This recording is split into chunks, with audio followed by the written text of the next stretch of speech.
March 24th. All right, it is March 24. It is 9:01 a.m.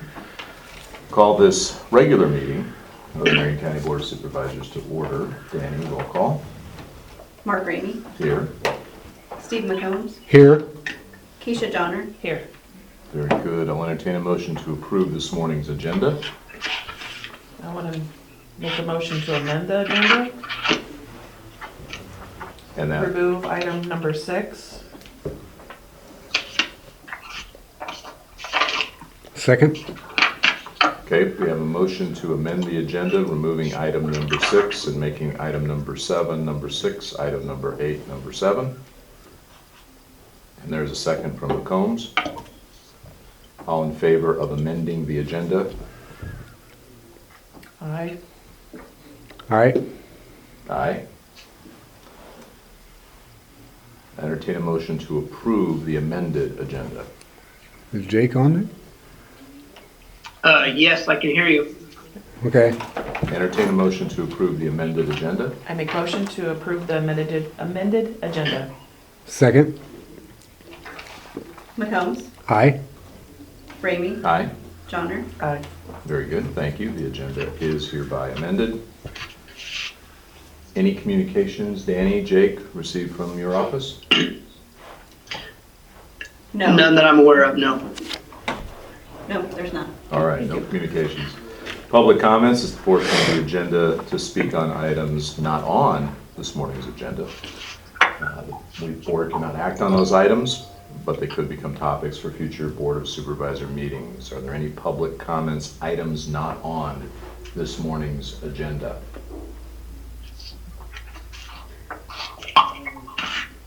Seeing none, we'll move on. We'll entertain a motion to approve this morning's consent agenda. Make motion to approve today's consent agenda. Second. McCombs, Aye. Ramey, Aye. Johnner, Aye. Very good. On to business. First item is a public hearing on proposed Prairie Ridge Urban Development Plan. And then the second item is the subsequent resolution approving that plan. Both of these items will be postponed to a later date. I have spoken to Mike Nardini on that, and we will put those on a future agenda for the board. So I would entertain a motion to, we'll just close discussion on items 1 and 2. Make motion to close discussion on items 1 and 2. Second. Ramey, Aye? Johnner, Aye. McCombs, Aye. Very good. And Danny, please make a note that these will be on a future agenda as soon as I coordinate with Mike. perfect. Okay, thank you. Can we get Indiana Township in here with our new protocols in place? What's that? Gotcha. How many chairs you need? I think they're just 3. Morning, gentlemen. Welcome. Not getting good reception. Jeff, are we at 10?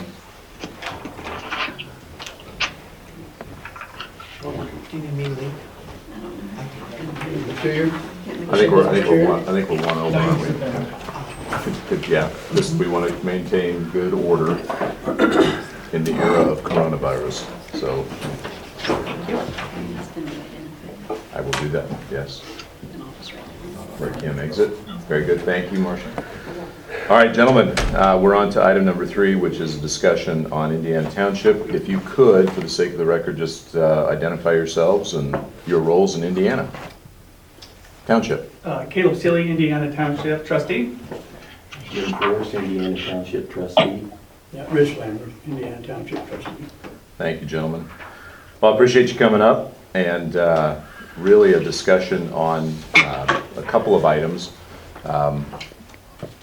The board, through a variety of means, just had people discussing current accounts, some issues with fire, I think the Indiana Fire Group, and just wanted to get your read on kind of where we're at. I think Ann just resigned. I have the resignation. Yeah.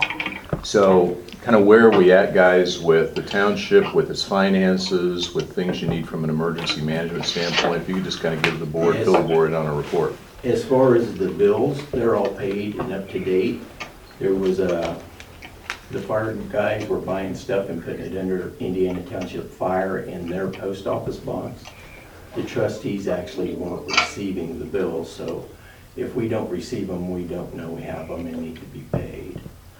As far as that goes, we talked with them last Thursday night, got them straightened out on what address to use if they're buying stuff.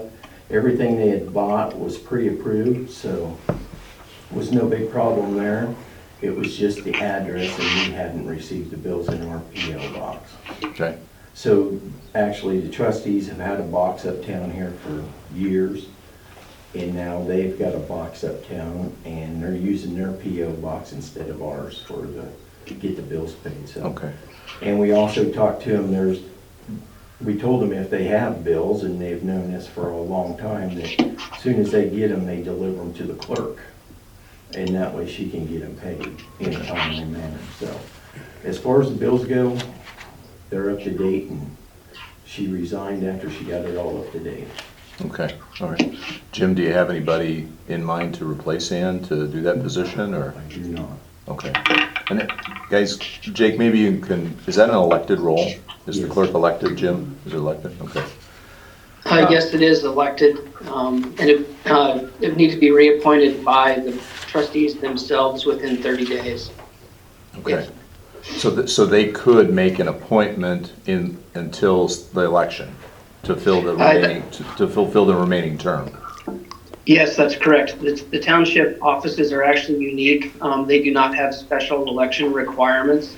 So it's the township trustees would have 30 days to appoint the new clerk, or and then if that is not done, then the Board of Supervisors are to appoint a clerk, and then if that is done and then they take over, it will be on the next available. That position would be on the next available general election ballot, and that would fall this fall for a to fill vacancy, which would be the remaining 2 years of the term.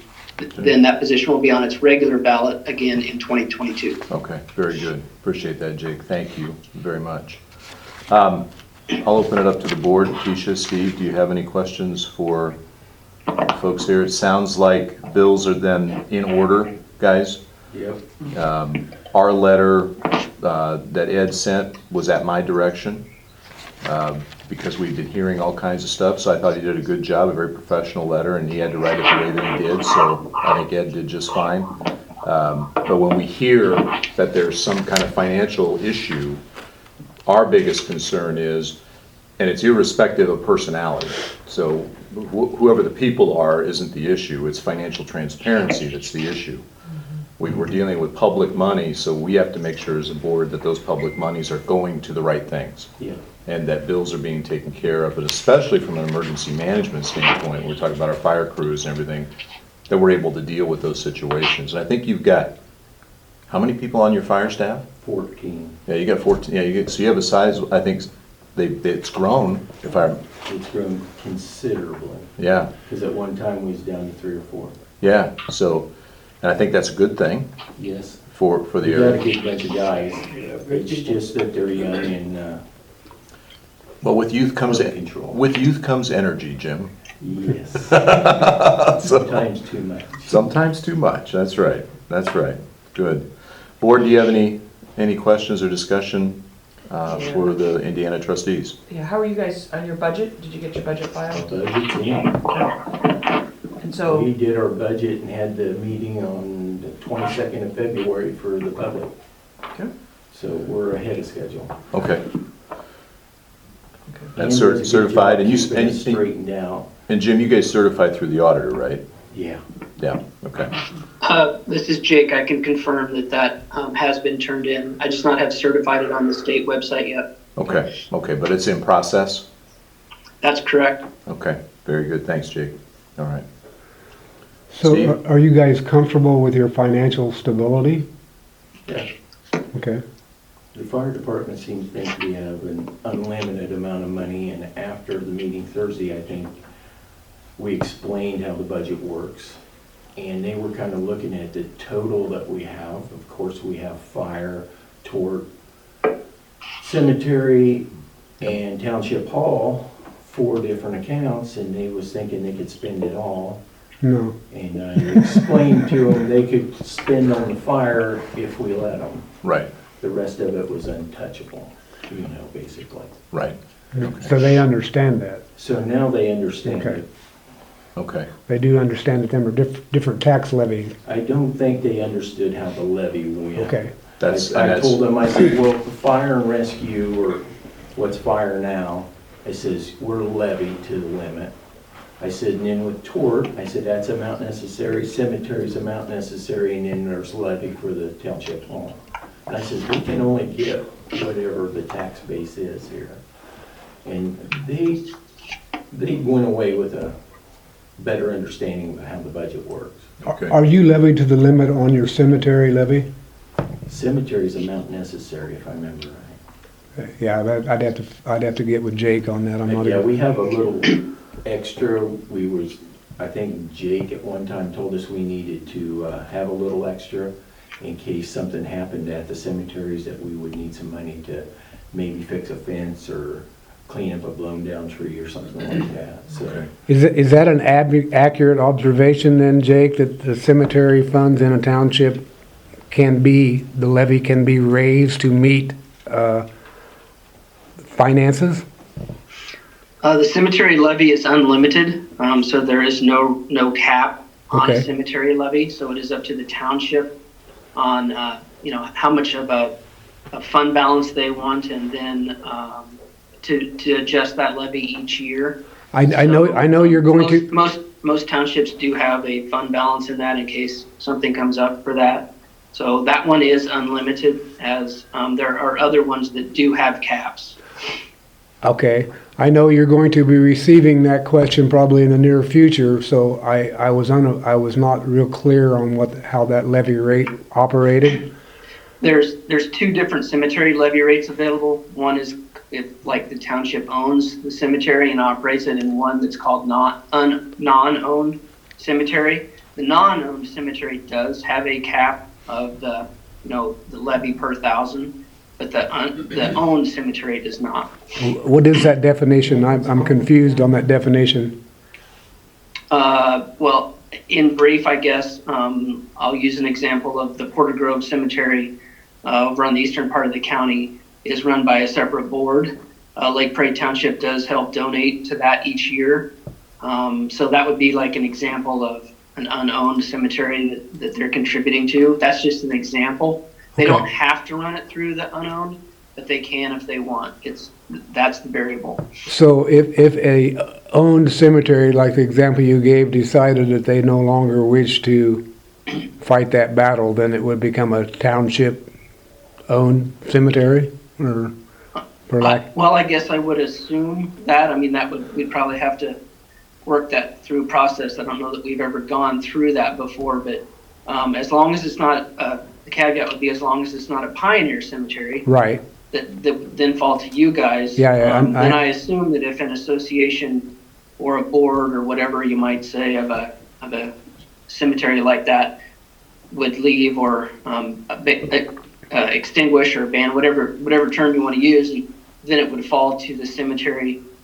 I guess it would fall to an owned. I don't know how the deed property would hold, but the trustees would be Right. managing that. So then I would assume that would fall under an owned, Okay, well, the owned category, because they're directly responsible for it. Maybe that's a better way to term it, is directly responsible or not directly. But the term has always been owned or non-owned. okay. Well, thank you, Jake. I'm sure we'll get the opportunity to figure that out in the future here.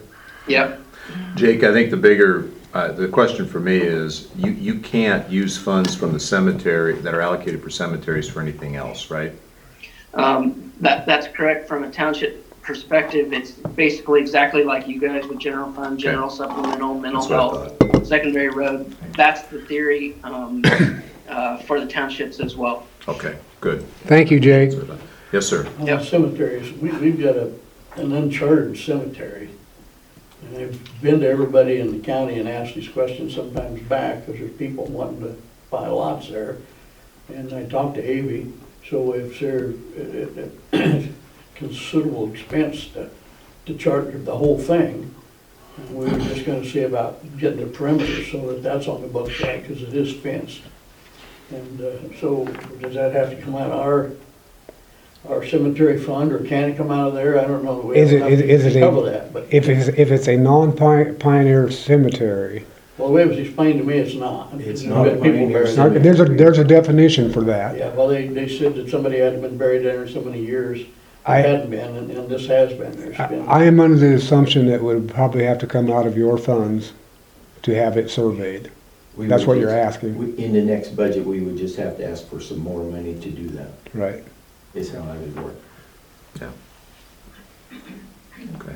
And that's something, if you're planning on doing that, we can sure take a look at it, research the We question, can look and at it and- make sure we get it squared away. I mean, the main point today is just to make sure that, from your perspective, you guys are on track from a budgetary standpoint, certification, bills have been paid, all those things that we've been hearing. And if that's the case, then, board, do you have any additional questions for the trustees? Nope, I would just like to say, other than continue the communication with your, fire department, and then, I know it was brought up that we're not having regular meetings. Yep. According to the manual, we're only required 2 meetings a year, and we actually do more than 2. But for years, we have never done meetings from January to April, for the simple fact that Ann works at H&R Block Tax season. during tax Yeah. season, and she gets very little of her own time the way it is, so we said, don't worry about it, just keep us caught up on her bills, and she does a great job, except for running into this, and I think all that was the address. So, Do you think it's squared away, Jim? everything's squared away. Okay, good. As Good. soon as you guys accept her resignation, I'm to let her know, and then, she'll turn everything over. Okay. Keisha, Steve, any additional questions for the trustees? No, thank you for being on top of that. Yep, yeah, we appreciate you coming up, It's guys. never too hard to figure it out if you just sit down and do it. Yeah, So, so we need 2 actions then. Number 1, to accept Ann's well, you'll resignation. need 3 actions, because myself, I'm gonna resign as of today. I had a heart attack in July. I thought I could maybe slide through until election time, but I received the registered letter last Wednesday, and my blood was boiling. And the top thing they told me is stress to stay away from. Between the stress and the blood pressure, I think it's time to get out. Okay, all right. It's been a good 20-year run for me, so we'll let these guys go. All right. Well, I respect that, Jim. Jake, you had a question? You sound like you were going to say something. Yeah, sorry, but those resignations, this is, and Ed can help in if I need to, but I think they are the elected officials, so like if a clerk resigns and it's in other places, that resignation actually needs to be gone to the trustees, and the trustees accept that. Okay. I don't believe myself personally that the Board of Supervisors need to receive those. And then when the trustees, if they get resignations from one form or another, need to appoint themselves and take care of those processes, and then let my office know from an election standpoint, so we can keep track of if there's a vacancy for the next upcoming ballot or not. That's my interpretation. Okay, so all they need to I do, agree with you. so all they need to do then is supply you with the letter from Ann that they've accepted that resignation, and that the trustees have accepted Jim's resignation, and then they go forward. That's correct. And as long as we had this early in a prior year, I think, somewhere, and as long as they have 2 trustees, they can function and appoint if they are so inclined, a trustee or a clerk or whatever. If any township falls down to 1 trustee, then the board is Right. required to try and fill in those holes. But at Okay. this point, it sounds like they have a quorum and a functioning board of trustees to continue operations. Okay, so they need something from the existing trustees affirmatively accepting those resignations? Yes, I would, and then they would include that in their minutes of from their meetings and their township minutes of those resignations, and then also subsequent, if there are appointments, the same process would hold, and then they would, once they've accepted those positions and are functioning, they would contact our office, so we would have that for contact information for when we send out budget forms or Very election good. notices or things like that through the clerk. So we would just need to be informed after the formal actions are taken. Very good. Thanks, Jake. So we'll need a letter from one of you representing the existing trustees accepting Ann and Jim's resignation to Jake. So we can choose and select a trustee until the election also, Yes. along with clerk both positions. That is correct, as long as there are two of you. Go ahead, Jake. Yeah, it's technically required, I believe, within 30 days, I think is in that manual. I think it says it in that manual, guys. Okay.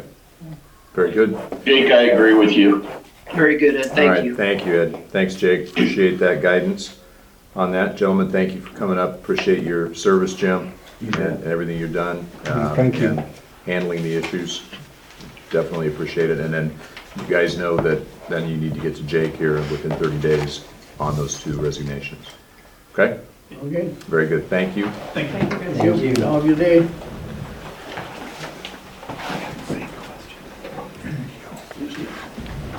Thanks, guys. Yep.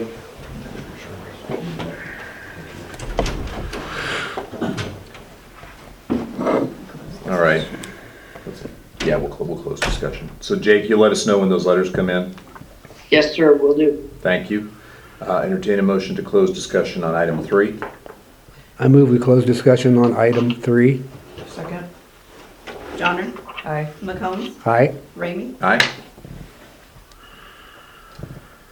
All right, item number 4 is resolution 2020-32, resolution to approve the appointment of Sheriff's Reserve Peace Officers. Something we do every year. Is this our annual appointment, Jake? No, this is, we did the one at the beginning of the year for all the Thought we did. existing, but these are, I believe, new. if I remember correctly, new reserves that they're bringing on. So Chad put this together, and we felt like we needed to bring this to the board because of Is he the on? new reserves. Who's on? Is Jason on? Sheriff is on. Can you hear me? Yes. Can you hear me, Mark? Yeah, this Yep. is just from the new reserves that have just went through the training. So every time, instead of waiting until the next annual one, or we were going to try to do it semi-annually, but this is just a process to get them on board. Okay, all right, very good. Steve, Keisha, any questions? No, I have none. Okay, very good. I entertain a motion approving resolution 2020-32. Motion that we approve resolution 2020-32. Second. Ramey, Aye? McCombs, Aye. Johnner, Aye. All right. Next, we've got a discussion item on a Class C native wine renewal. Looks like for Grape Escape. I don't think we have anybody here from Grape Escape, right? we done. Okay. Dang it. Any questions, board? No, I have none. Jason, any issues with this? Nope, we haven't had any issues with them. Okay. All right. Is there a motion to approve this renewal? I move we approve the renewal for the Class C native wine for Grape Escape. Second. McCombs, Aye. Johnner, Aye. Ramey, Aye. Very good. New item number 6 is establish department head wage levels. Discussion item. Keisha? Yeah, currently, due to the circumstances, I think we're going to table this at this point, and see where we're at economically. Yeah, so. And this was for our outstanding, The two that we've already done, the evaluations, Yeah, yeah. Yeah, I feel that due to the economic stance, I don't want to make a move. We've got people laid off, everything, so we're gonna table it at this point, Okay. and hopefully, we can revisit that. Do you want to make it an agenda item for our next meeting to revisit? Well, right now, we have also tabled some evaluations. Mhm. So I think we need to table it for just a little bit longer than that, than Okay. versus our next, All right, you know, very so. good, we'll do that. But we will definitely keep it on our radar, so Danny, I'll write it down, but also you. And then hopefully sooner than later, we can revisit this. Okay, all right. Okay. Very good, thank you, Keisha. Steve, any comment, question? No, I'm on board with that. Okay, good. So we will move to table new item number 6. Is there a motion? I'll make that motion to table item number 6. Second? Ramey, Aye, McCombs, Aye. Johnner, Aye. very good, thank you. Updates. Steve? We are currently on schedule, maybe a little bit ahead of schedule, to get the courthouse moved and continue our continuity of government at the new location at East Elementary. I can't express enough how everybody has got together and made this happen. And it's pretty heartwarming to see everybody digging in and doing it. Yeah, I appreciate it. yeah. Well, So we appreciate all the work you've done too, Steve. I think that the treasurer will be moving today. Yeah. And then I think the county attorney moved yesterday, IT, and I believe the courts will be moving Friday. And I think we're ready, and the auditor, of course, will be moving Wednesday at the close of business hours. Technically, I mean, we'll probably have some stuff down there that's non-essential for that purpose of the accepting. candidate filing paperwork. Yeah, We yeah, will be candidate open in both filing. locations Yeah. until 5 o'clock tomorrow, just to make sure that we're there. Okay, But I think we're about to empty the courthouse so we can get our elevator in and get back to normal business someday. great, great. Well, I appreciate that, and as a board, we appreciate everybody who's doing this in the midst of all these other things now that we're doing. So for all the people impacted by this move, we appreciate all your efforts. Keisha?